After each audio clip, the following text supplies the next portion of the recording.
즐거운 여행하실 준비가 되었습니까? 자, 우리도 그러면 열차를 타고 출발해 보겠습니다. 예. 우리의 인생의 삶이 언제나 하나님과 동행한다면 그 자리가 바로 구원 열차 자리라고 저는 믿습니다. 오늘 이 자리에도 그 여정에 함께 하시는, 붙잡아 주시는 하나님의 은혜의 손이 여러분들의 손을 더욱더 힘있게 걸어가는 그 걸음을 힘있게 해주실 줄로 믿습니다. 오늘 본문인 호세아서의 말씀은요, 이스라엘을 향한 하나님의 심판의 메시지입니다. 그런데 이 메시지가 굉장히 독특합니다. 보통은 하나님께서 선지자들을 통해서 그들에게 하나님의 말씀을 주시죠. 해야 될 말을 그들에게 주십니다. 그러면 선지자들이 그것을 이스라엘 백성들에게 전하여 말하는 형식으로 하나님의 메시지가 선지자들을 통해서 선포가 되어집니다. 그런데 오늘 이 호세아에 있어서는 독특하게도 하나님께서 이 호세아에게 말을 주시지 않고 무언가를 하게 하십니다. 무엇을 하게 하십니까? 고멜이라는 음란한 여인과 결혼을 하라고 말씀하시죠. 바로 이것을 통해서 하나님의 메시지가 전해지는 겁니다. 그러니까는 메신저인, 하나님의 말을 대언할 호세아의 삶 자체가 사실은 하나님의 메시지가 된 것이죠. 중요한 의미가 있습니다. 보통 우리들은 말로써 하나님의 말씀, 복음을 증거하는 삶을 사는 것을 족한 것으로 여깁니다. 그런데 중요한 것은 우리의 그런 말뿐만이 아니라 오늘 이 호세아처럼 우리의 삶 자체가 하나님의 메시지가 되어야 되는 것이죠. 여러분들의 살아가는 태도, 또 삶의 의지, 그리고 다른 사람들 향한 공경과 또 그러한 태도들, 삶에 대한 어떤 의지들, 이 모든 것들이 어우러져서 신자의 삶은 하나님을 모르는 사람들에게 전해지는 또 하나의 메시지가 되는 것입니다. 저와 여러분이 그런 하나님의 메신저가 되어서 여러분들의 삶을 통해서 세상에 하나님을 전할 수 있는 그런 삶을 살아갈 수 있기를 간절히 소망합니다. 그런데 하나님께서 이 호세아에게 주신 이 삶의 메시지가 사실은 가볍게 느껴지지만은 않습니다. 굉장히 무겁습니다. 아무나 할 수 없는 일처럼 보입니다. 음란한 여인과 결혼을 하라니요. 더군다나 지금도 아니라 이 고대의 시대에 하나님의 어떤 메신저, 하나님의 사람이라면 더욱더 요구되는 어떤 도덕적인 그런 청결성, 그런 것들이 더 요구되어지는데 아내를 음란한 여인으로 맞이한다는 것, 이것은 사실은 굉장히 받아들이기가 어렵습니다. 그래서 이 고멜과의 결혼, 그리고 그런 파탄의 과정들, 그리고 새 자녀들에게 주시는 너무나 비참한 그 이름의 뜻들을 접하게 되면은 하나님이 도대체 왜 이 하나님의 사람을 이렇게 사용하실까? 도대체 이렇게 하셔서 하시고자 하는 일이 무엇일까? 정말로 그 이름들의, 그리고 이 고멜과의 관계에서 나타나는 것처럼 이스라엘을 정말 하나님이 어떻게 좀 해버리실 그런 계획을 갖고 계시는가 하는 그런 질문들을 하게 됩니다. 마치 이제는 하나님께서 뭔가 마음에 결정을 하시고 이제 이들을 그냥 그만두지 않겠다라고 확신에 찬 마음으로 그들에게 메시지를 주는 것은 아닌가 하는 그런 생각을 해보게 됩니다. 그러한 하나님의 의지가 오늘 우리가 읽은 본문에 나타난 호세아와 이 고멜 사이에 태어난 세 자녀의 이름에서 아주 잘 드러난다고 할 수 있습니다. 호세아가 이 고멜과 결혼하고 세 자녀를 낳게 되는데요, 하나님이 이들의 이름을 각각 지어주십니다. 첫째 아들의 이름을 무엇으로 지어주십니까? 이스르엘로 지어주시죠. 그리고 둘째 딸의 이름을 로루하마라 지어주십니다. 그리고 셋째 아들의 이름을 로암미로 각각 지어주시죠. 여러분, 성경에 나오는 이런 사람의 이름이라든가 그런 지명은 그것을 가리키는 고유한 명사로서의 기능도 하지만 사실은 성경에 그 이름과 지명이 기록되는 것은 그 안에 또 다른 하나님의 메시지가 숨겨져 있다는 것을 우리는 기억해야 됩니다. 그 이름이 갖고 있는 의미가 있다는 거죠. 그 지명이 갖고 있는 의미가 있는 것입니다. 그러니까 오늘 이 세 이름, 이스라엘과 로루하마, 로암미에도 그런 하나님의 어떤 메시지가 있는 겁니다. 결론적으로 말하자면 이 세 이름의 메시지의 결론은 하나님이 이스라엘을 심판하시겠다라는 겁니다.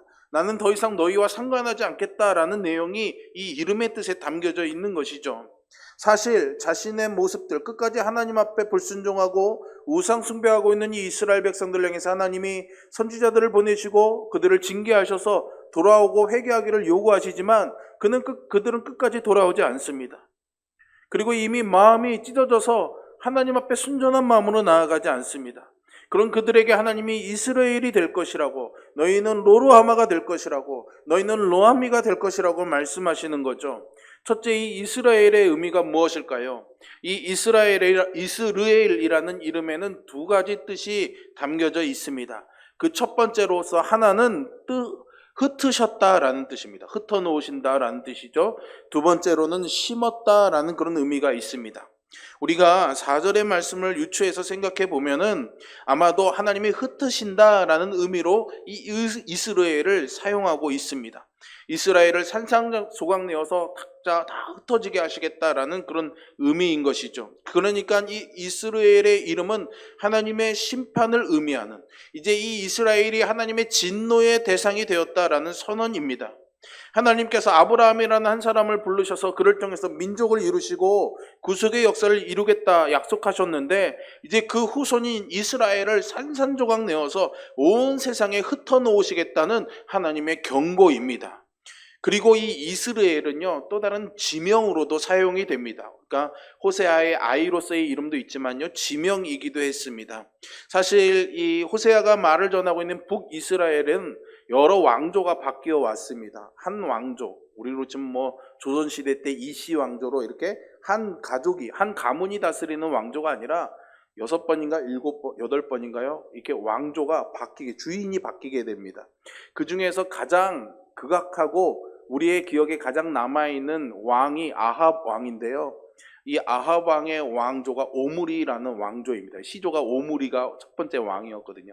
이 왕조가 아합 왕 때 가장 패역하고, 아합 왕이 죽은 후에도 그의 부인이었던 이세벨이 그의 자녀들과 함께 여전히 그 악행을 이어가고 있었습니다.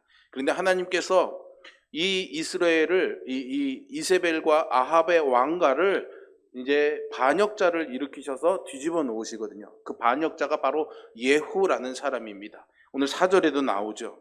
하나님이 이 일을 하시겠다는 겁니다. 그리고 그것은 실제로 이루어졌습니다. 예후가 반란을 일으켜서요, 이세벨과 그의 아들들을 다 죽인 장소입니다. 하나님의 심판이 이루어진 곳이죠. 하나님의 부르심을 끝까지 무시하는 자에게 주어지는 예언입니다. 이것이 호세아의 첫째 아들의 이름의 의미이죠. 하나님께서는 이 이스라엘의 심판이 이루어지는 이유를 그 딸의 이름을 통해서 설명해 나가십니다. 그 이름이 로루하마지요.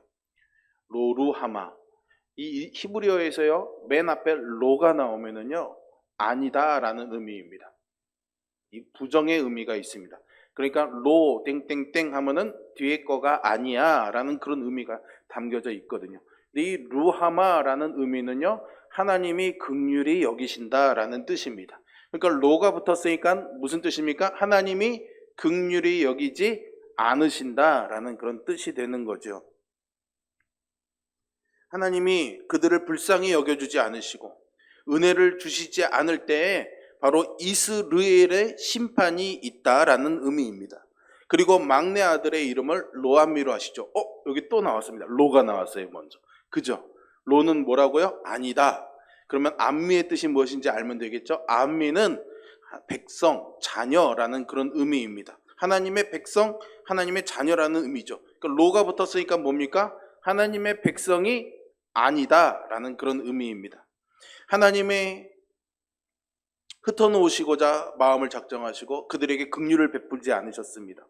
그리고 그들에게 선언하시는 거죠. 너희는 더 이상 나의 백성, 나의 자녀가 아니다라고 말이죠.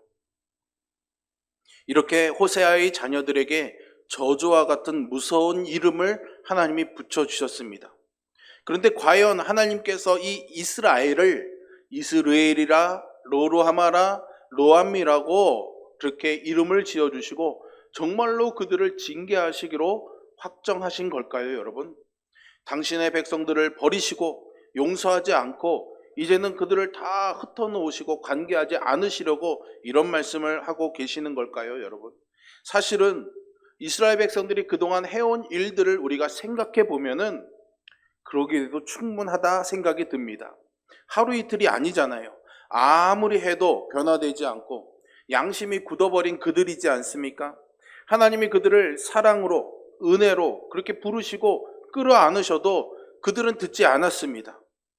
하나님의 말씀을 외면했습니다. 하나님의 말씀을 의미 없는 것으로 그냥 버려버린 사람들입니다. 그런데 그런 이스라엘을 하나님이 정말 버리시려고 작정하신 걸까요? 여러분, 이제 글씨 그만 보시고 다 외우셨을 거예요. 그죠? 제 얼굴을 보시고. 부모님들이 가끔 자녀들이 속상하게 하거나 굉장히 큰 실수를 하거나 어긋나려고 하다 보면은 가끔 이런 얘기를 할 때 있습니다. 나가버려 이 자식아. 내 이름을 우리 집 호적에서 아주 파버리고 말 거야. 이런 경우들이 없기를 바랍니다. 예, 드라마나 이런 데 나오잖아요. 이놈의 자식 호적에서 파버려 그러잖아요. 그러면 정말로 호적에서 팔려고 그런 말을 하는 겁니까? 아니죠. 사랑하는 내 아들아, 사랑하는 내 딸아, 너 왜 이렇게 사니? 나는 정말 안타깝다.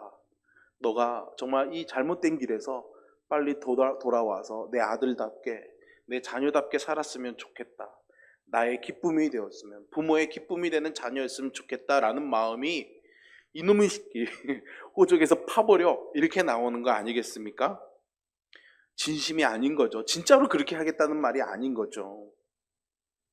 여러분, 사실 이 호세아의 세 자녀들의 이름을 통해서 예고된 이 징계의 내용들을 다 살펴보면은 하나님과의 관계가 연결이 되어져 있습니다. 사실 그들이 이스라엘 민족 그리고 이스라엘이라는 나라가 되게 하신 것은 하나님이 하신 일입니다. 아브라함이란 한 사람을 부르셨고 그 아브라함을 통해서 민족이 되게 하셨고 그 중에 다윗이라는 출중한 왕이 나게 하셔서 그들이 아주 튼튼하고 멋진 하나님의 나라를 만들 수가 있었던 것이죠. 그런데 하나님께서 이제 그 왕조에 손을 떼신다는 것이고 그들을 불쌍히 여기지도 용서하지도 않으신다는 것은 그들이 불쌍히 여길 만한 용서할 만한 대상도 아니라는 의미이겠죠. 여러분, 가장 무서운 체벌은요, 혼내는 것이 아니라 그냥 내버려 두는 것 아닐까요, 여러분? 사랑의 반대말이 무관심이라는 말이 있습니다. 그래도 혼을 내고 뭔가 말을 하는 것은 사랑하기 때문이죠. 돌아오기를 바라는 마음입니다. 그러나 그 마음마저도 다쳐버리면 어떻게 됩니까? 상관하지 않습니다. 어떻게 살든지 상관하지 않지요. 무관심입니다. 사랑을 배신한 이에 대한 가혹한 처벌이라고 할 수 있습니다. 그래서 어쩌면 하나님이 이스라엘 백성들을 노암미라고 너희는 더 이상 내 백성이 아니다 라고 말하는 것 아닐까요? 하나님과 아무 관계가 없다라는 말입니다. 그런데 여러분, 이 말은 우리에게 너무나 두려운 말이지 않습니까? 왜냐하면 우리 인간은 하나님 없이 하나님과의 관계 안에서 살지 않으면 살 수 없는 존재라는 것을 우리는 알기 때문이죠. 돈이 아무리 좋아도 돈으로만 먹고 살 수는 없는 것 아닙니까? 하나님의 은혜가 공급되지 않고는, 하나님의 생명이 공급되지 않고는 존재할 수 없는 것이 바로 우리입니다. 사실 이것을 모르면 상관이 없으며 모르면 모르는 대로 살아가게 되어 있습니다.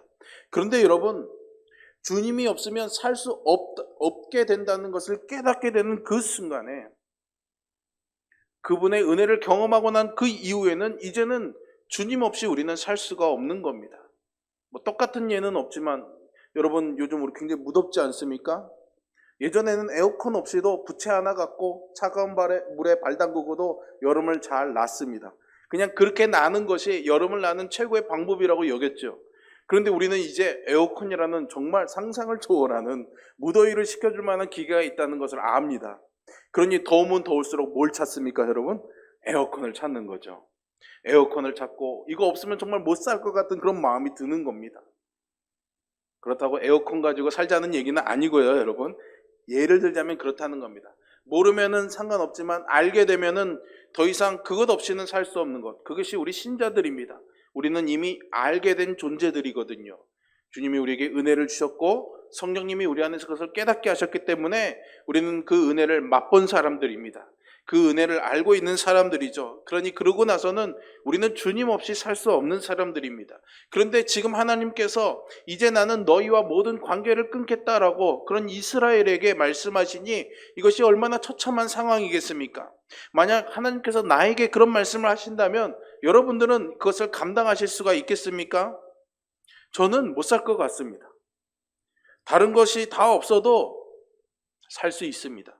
돈이 없어도 괜찮고 밥이 없어서 굶어도 괜찮습니다.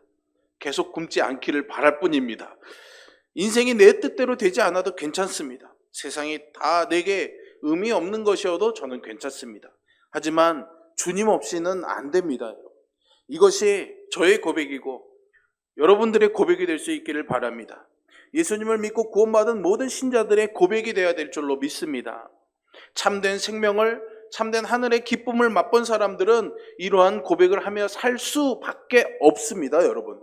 그런데 하나님께서 정말로 우리의 허물, 우리의 연약함, 우리의 이런 깨어짐, 우리의 믿음 없음 때문에 견딜 수 없어서 오늘 우리에게 이렇게 너희는 이스라엘이다, 너희는 로루하마다, 너희는 로함이다라고 말씀하셔서 우리와의 관계를 깨어버리겠다고 하신다면 과연 우리는 어떻게 살 수 있을까요? 어떻게 해야 될까요? 하나님과 나 사이에 언약으로 맺어진 이 관계를 어떻게 하면 잘 이어갈 수가 있을까요? 하나님께서 우리의 연약함을 아신다고 했는데, 그래서 우리의 하나님이 되어주시겠다고 말씀하셨는데 말이죠. 오늘 우리가 읽은 10절의 말씀을 보면 이 두려운 저주 속에서 하나님의 또 다른 계획을 우리가 보게 됩니다. 근데 이 10절을 제가 여러분들에게는 오늘 자막에 세번역 성경으로 한번 보여드리려고 합니다. 조금 더 이해를 돕기 위해서죠. 세번역 성경을 한번 같이 읽어볼까요? 시작. 그러나 이스라엘 자손의 수가 바닷가의 모래처럼 많아져서 얼마나 되는지 아무 되어보거나 세어볼 수 없을 때가 올 것이다. 그때가 되면 사람들이 너희를 로암미라 부른 땅에서 살아계신 하나님의 자녀라고 부를 것이다. 아멘. 앞에 하나님은 어떻게 하시겠다라고 하셨죠. 앞에 있는 내용과 반대되는 내용입니다. 근데 저의 마음에 딱 꽂힌 것은 더 이상 너희를 로암미라고 부르지 않겠다, 살아계신 하나님의 자녀라고 부를 것이다 라고 그렇게 말씀하셨습니다. 근데 이 말씀을 잘 읽어보면요, 뭔가 이상한 뉘앙스가 있습니다. 하나님이 그렇게 불러주시는 게 아니라 사람들이 불러준다라는 그런, 저는 그렇게 느껴졌습니다.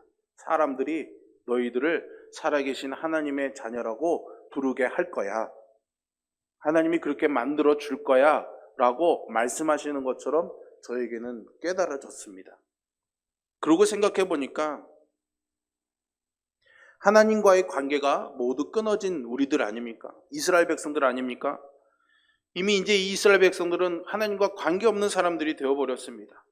하나님의 자녀일 리가 없다라는 이야기를 듣는 사람들이 되었죠. 그런데 우리가 앞에서 이스라엘, 그들에게 로함이라고 이름을 지어줬던 그 하나님이 그들을 그렇게 부르시겠다라는 것이 아니라, 이름이라는 게 뭡니까 여러분? 이름은 누가 불려줍니까? 다른 사람들이 나를 부르는 것 아닙니까? 다른 사람들이 나의 존재를 인정해 주는 것이 바로 이름입니다. 그러니 그들의 이름을 이스라엘 그리고 로함이라고 지어진 것은 하나님이 내가 이렇게 너희들을 결정할 거야, 너희들을 이렇게 정할 거야 라는 게 아니라 사람들이 너희들을 지금 그렇게 부르고 있다라는 것을 말해주고 있는 거죠. 사람들이 너희들을 그렇게 부르게끔 내가 너희들을 심판할 거야 이제 말씀하시는 거죠. 그러니 이 이름의 의미가 담겨진 그들을 향한 평가는 하나님의 평가 아니라 세상 사람들이 그들을 조롱하는 세상의 언어였던 것이죠. 그리고 우리 스스로가 고통 속에서 신음처럼 쏟아내던 이야기이기도 한 겁니다.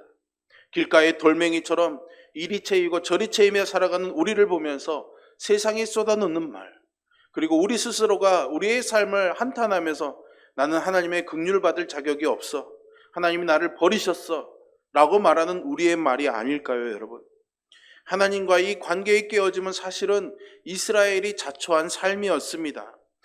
그들이 스스로 망하는 길을 선택했고요, 하나님의 자비와 긍휼을 버렸습니다. 그들 스스로 하나님 없이 살아가는 길을 선택한 것 아닙니까? 그래서 우상을 섬기는 것이고 큰 나라의 힘을 빌려서 어떻게든 외적의 침입을 막아보려고 했던 것이 이 당시 이스라엘의 모습이었습니다. 여러분, 우리 인생이 정말로 살아갈 수 있는 인생의 복이 있다면 그 복은 과연 어디로부터 오는 것이겠습니까? 바로 하나님으로부터 오는 것 아니겠습니까? 인생의 복은요, 그래서 하늘로부터 우리에게 부어지는 것입니다. 하늘로부터 우리에게 내려오는 것이죠. 그런데 우리는 하늘로부터 내려오는 보이지 않는 그 복보다도 우리가 지금 발을 딛고 살아가는 이 땅에서 나는 우리 눈에 보이는 그 복을 우리는 더 많이 붙잡으려고 몸부림치며 살아가고 있지 않습니까? 그래서 이 땅의 것을 바라보며 살다 보니까 하늘로부터 오는 것은 외면해버리고 살아가는 것은 아닐까요? 하늘로부터 하나님이 끊임없이 부어주고 계시지만 잠깐만요 하나님, 지금은 이 앞에 있는 이것부터 한번 잡아보고 그 다음에 하나님 바라볼게요 하며 그것을 못내 밀어내고 외면하면서 살아가는 것은 아닐까요 여러분? 그래서 우리의 삶이 그래도 영혼의 갈급함은 있기 때문에 일주일에 한 번 나와 이 예배 가운데 하늘로부터 오는 것은 우리가 받아 누리지만은 잠시일 뿐이고, 잠시만요 하나님, 살아가야 되니까 요건 여기다 잠깐 내려놓을게요. 그러면서 월요일부터 아침부터 우리는 눈앞에 있는 것을, 땅으로부터 나는 것을 잡으려고 애쓰고 몸부림치며 살아가고 있는 것은 아닐까요? 우리 스스로가 이미 내 마음은 내가 지킬 수 없는 것이라는 것을 알면서도 기도하지 않고 있는 것이고, 내 인생은 나 스스로 걸어갈 수 없다는 것을 알고 있으면서도 주님을 붙들려고 하고 있지 않은 것은 아닐까요 여러분? 내 인생을 채울 것이 나에게는 없는데 하나님의 은혜를 갈망하지도 않으면서도 잘 살기를 바라고 있지는 않습니까? 그리고 어쩌다 마주치는 절망의 갈림길에서 그제서야 하나님이 나를 벌하셨구나, 하나님이 나를 버리셨구나 라고 중얼거리지는 않습니까? 지난 한 주간 여러분들은 어떻게 사셨습니까? 이스라엘, 하나님이 나와 함께 싸우시는 그 믿음으로 사셨습니까? 아니면 이스르엘, 아니면 로루하마, 아니면 로암미로 살아가셨습니까? 세상의 사람들이 여러분들을 과연 뭐라고 부르십니까? 여러분들의 가정과 가까운 그 사람들이, 여러분들을 잘 아는 그 사람들이 여러분들을 과연 무엇이라 부르십니까? 이스라엘, 하나님의 사람이라고 부르십니까? 아니면은 로암미라, 너희는 더 이상 하나님의 자녀가 아니야 라고 그렇게 여러분들을 부르고 있습니까? 어떤 경험을 가지고 살아가십니까? 그렇다면 우리는 하나님 자녀답게 사는 길이 무엇인지를 좀 고민해 봐야겠죠. 로암미는 하나님을 잃어버린 이스라엘이었습니다. 하나님 없이 살아가는 이스라엘이죠. 하나님을 잃어버린 채 살아가고 하나님 자녀답지 않게 살아가는 이스라엘이었습니다. 여러분, 하나님의 자녀는 하나님이 주시는 것으로 살아갑니다. 그리고 하나님이 주시는 은혜로 먹고 사는 줄로 믿습니다. 그런데 그들은 하늘에서 베푸는 이 일용할 양식이 아닌 땅이 약속하는 이 땅에서 쌓아둘 것을 구하면서 살아온 것이죠. 분명히 예수님은 사람이 떡으로만 사는 것이 아니라 하나님의 말씀으로 사는 것이라고 말씀하셨음에도 불구하고 우리는 우리의 수고로 쌓아놓은 양식들을 어느 창고를 더 많이 지어서 얼마큼 더 많이 쌓아두며 살아갈 것인가를 그렇게 생각하며 거기에 몰두해서 살아가지 않습니까? 그렇게 어리석은 우리에게 주님이 찾아오셔서 말씀하시는 겁니다. 어리석은 자야, 내가 오늘 밤 너를 데려가면은 너가 이 땅에 쌓아놓으려고 노력했던 그 많은 것들은 어떻게 될 것이냐라고 물으시는 거죠. 우리가 하나님의 자녀가 아니니까, 하나님이 우리에게 답이 되지 않으니까, 하나님이 나의 공급자라고 인정하지 않으니까 우리는 세상의 것으로 채워가며 살려고 몸부림치게 되는 겁니다. 그렇습니다 여러분. 우리는 자연적으로 본능적으로 뭔가를 채워야 되는 사람들입니다. 뭔가를 우리 안에 채워가지 않으면 우리는 살 수 없는 존재입니다. 그것을 하나님이 우리 육신에도 표시해 두셨습니다. 그게 뭡니까? 먹어야 사는 존재잖아요 여러분. 오늘 아무리 거창한 음식을 먹어도, 오늘 아무리 포만감을 느끼는 풍성한 음식을 먹을지라도 지금 이 시간이 지나가면 어떻게 됩니까 여러분? 다 소화되고 없어지지 않습니까? 그리고 또 배고픔이 찾아옵니다. 세상에 수백 수천만 원짜리 가장 비싼 음식을 먹어도 그것은 마찬가지입니다 여러분. 우리는 먹어도 배고픈 존재입니다. 먹어야 사는 존재인 거죠. 그것은 영혼에도 마찬가지입니다. 그래서 하나님이 우리에게 일용할 양식을 주시는 아버지가 되겠다라고 약속해 주시는 겁니다. 그런데 우리 영혼이 타락해서 죄와의 싸움에서 실패하다 보니까 그 영혼의 것이 채워지지 않으니까 어떻게 됩니까? 뭔가를 자꾸 채우고 싶은 거죠.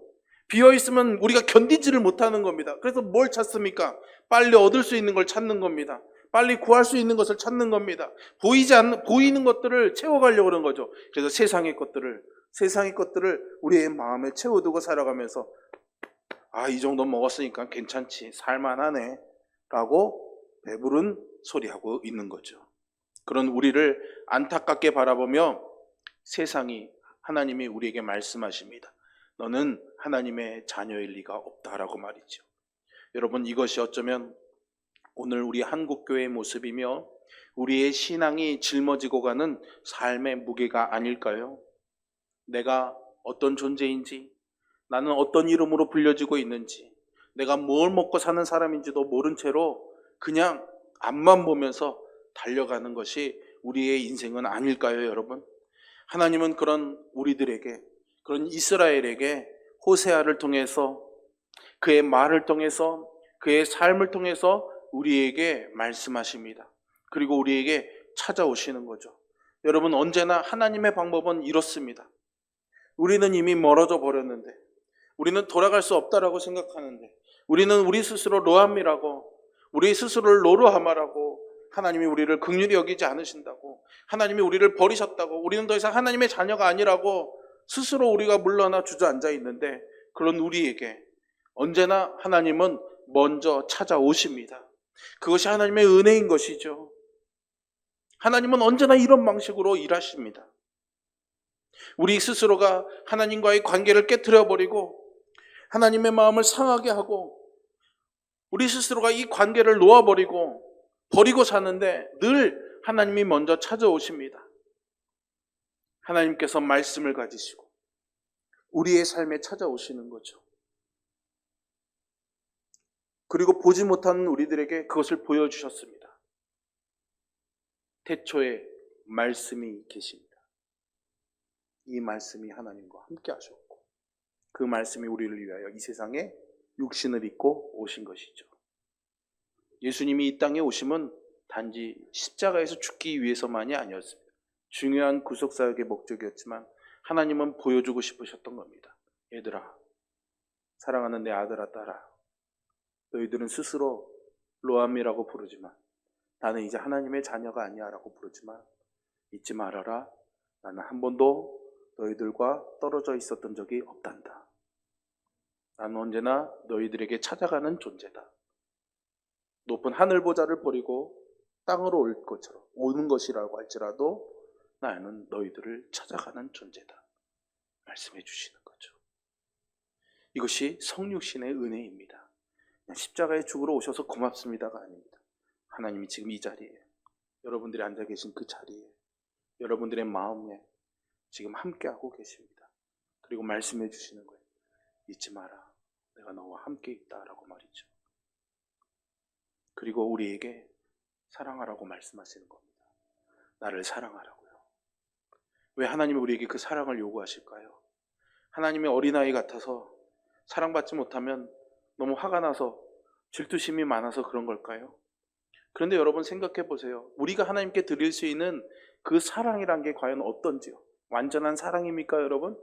세상에 그 어떤 것도 다 뛰어넘을 수 있는 위대한 사랑입니까, 여러분? 그렇지 않잖아요. 조금만 마음이 상해도 뒤돌아서 버리고, 조금만 내 이익에 손해가 돼도 정직하지 못하고, 배반하고 변질되는 것이 우리의 사랑 아닙니까?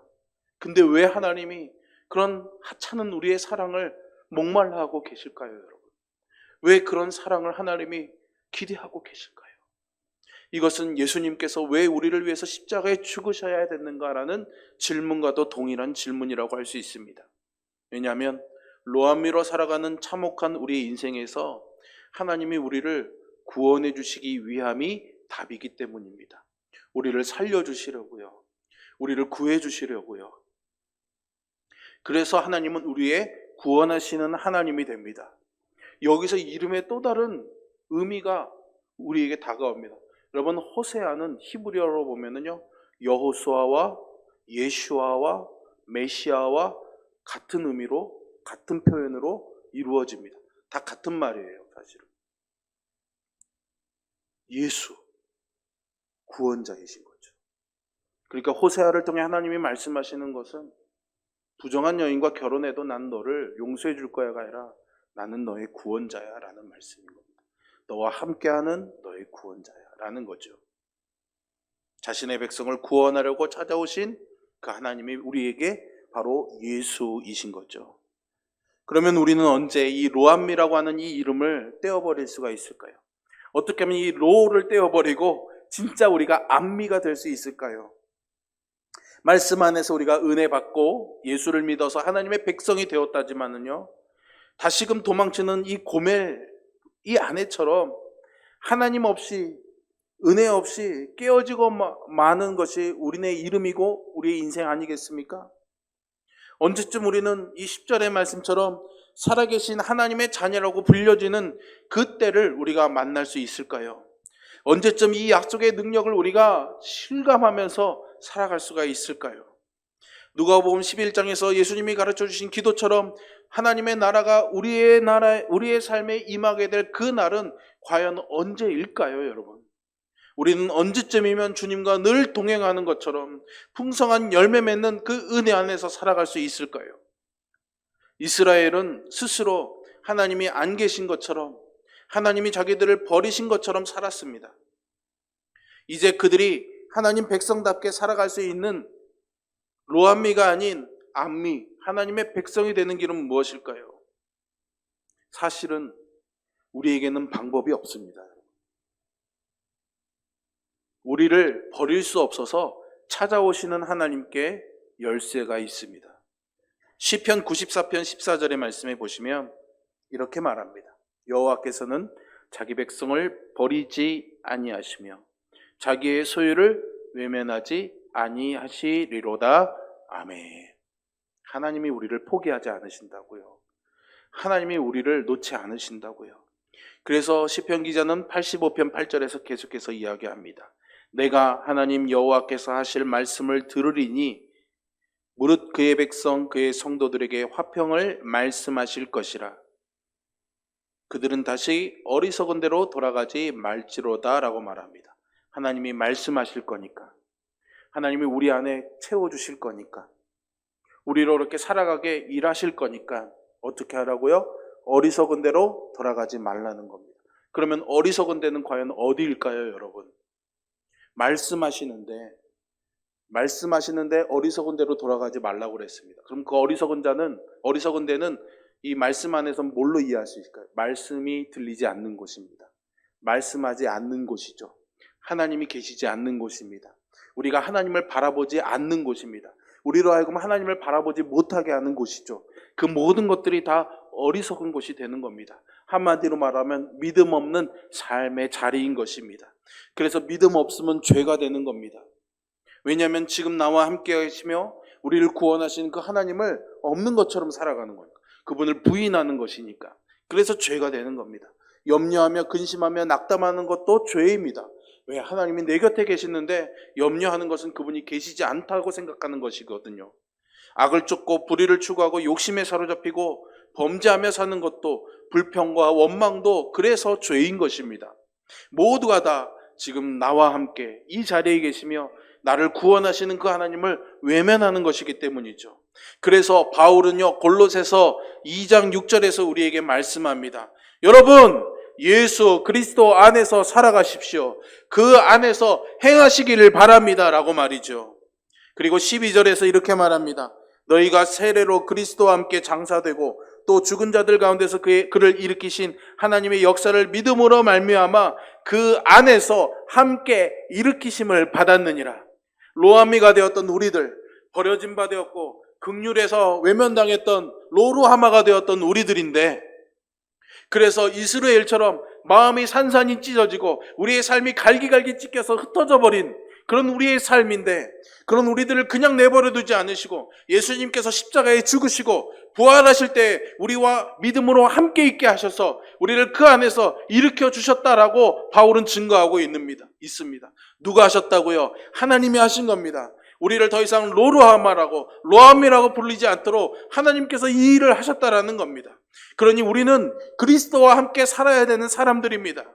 우리는 그리스도로 인해서 다시 사는 사람들이니까 그리스도를 떠나서는 살 수가 없는 것이죠. 그래서 19절에서 이렇게 말합니다. 주님께 연결되어 있으면 마디와 힘줄을 통해서 양분을 공급받고 연결되어 하나님께서 자라게 하시는 대로 자라나는 것이라고요. 나는 포도나무여 너희는 가지니 저가 내 안에 내가 저 안에 있으면 이 사람은 열매를 많이 맺나니 우리가 해야 될 일은 그분에게 붙어 있는 것입니다. 그분과 연결되어 있는 것이죠. 그러면 그분이 하시는 겁니다. 우리에게 생명을 주시고 열매 맺게 해주시고 자라게 하시는 것은 하나님이 하시는 일이라는 거예요, 여러분.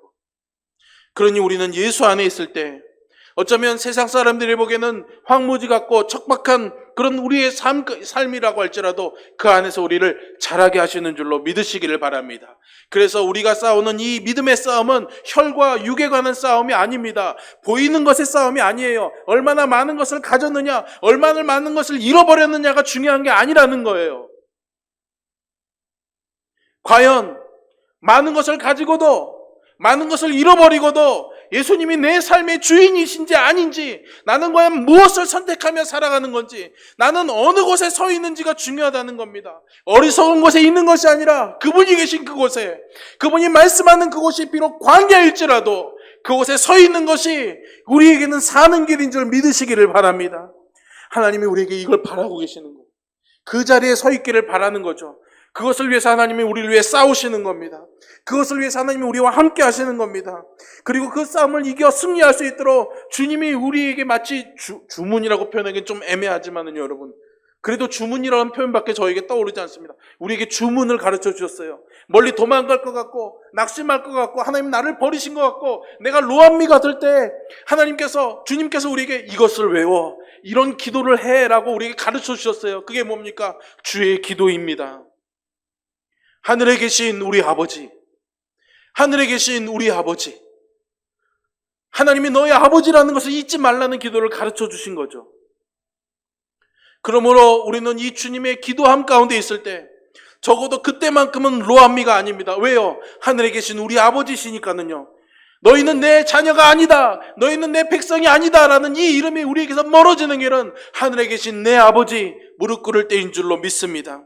세상 사람들이 여전히 우리를 로루하마라고, 여전히 우리를 로암미라고 말합니다. 내까짓게 하나님이 너를 도와주시지도 않는 것 같네. 어디 네가 하나님의 자녀야? 하나님 믿는다면서 그렇게 살아? 아이고야 참, 나는 그러면 교회 안 다니고 하나님 안 믿겠다 조롱한다 할지라도 우리가 그렇게 천대받고 부끄럼받고 상처받고 아파하고 손가락질 당하던 그럴 가능성이 여전히 우리의 삶에 있지만 우리가 먹고 마시는 일에 노예처럼 쫓겨 살지 아니하고 그 믿음의 자리에 서 있는 것은 예수님의 이름을 믿고 하늘에 계신 내 아버지 기도할 때 일용할 양식을 우리에게 먹히고 입혀주시는 하나님의 자녀가 될 줄로 믿습니다. 그리고 하나님께서는 당신에게로 돌아온 이 로암미들의 기도를 응답해 주십니다. 들으시는 하나님이 되어주시죠. 왜요? 우리의 아버지이시기 때문입니다.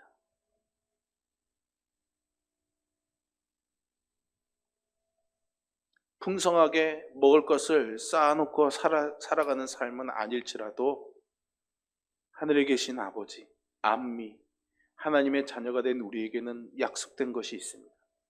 일용할 양식을 주시옵고, 매일매일 먹을 양식을 주신다는 의미가 아니에요, 여러분. 매일매일 살아갈 우리의 영혼을 채워주시는 하나님의 은혜가 있다는 말입니다. 매일매일. 여러분, 이 매일매일은 뭘까요? 항상입니다. 그리고 앞으로도 계속이라는 의미도 담겨져 있다고 저는 믿습니다. 일용할 양식은 그저 오늘 하루 먹을 거리를 해결해 주는 은혜가 아니라, 그러면 먹을 거리 해결해 주는 은혜면요, 여러분, 내일의 걱정이 있잖아요. 내일은 뭐 먹지? 그게 아니잖아요. 오늘 우리에게 필요한 것, 영적인 것, 하나님의 말씀, 우리가 살아갈 정말 본질적인 그 생명의 것을 매일매일 하나님이 채워주시는 거예요. 일용할 양식을 주시는 아버지가 되어주시는 거죠. 여러분, 그 하나님의 말씀을 듣고 아바 아버지라 부르면서 도우시는 성령님의 손을 붙잡고 이 믿음의 길을 끝까지 흔들림 없이 걸어가십시오. 주님이, 하나님이, 성령님이 여러분과 함께 하실 것입니다. 기도하겠습니다.